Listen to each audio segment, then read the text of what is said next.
வண்டியில மாமன் பொண்ணு ஓட்டுறவன் செல்ல கண்ணு எங்க வீட்டு ராணி வர எல்லாம் வந்து பாத்துக்குங்க.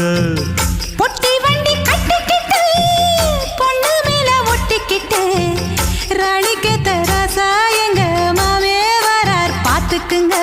கட்டிக்க போற பொண்ணு ஒட்டிக்கிட்டா தப்பில்ல செல்ல கண்ணு. தப்புன்னு யாரு சொன்ன கண்ணந்தொட்டு தாளத்தை போடு நல்லா. அட அப்படி போட்டுக்க ஆசைய பாத்துக்கடு. வண்டியில மாமன் பொண்ணு ஓட்டுறவன் செல்ல கண்ணு எங்க வீட்டு ராணி வாரா எல்லாம் வந்து பாத்துக்குங்க.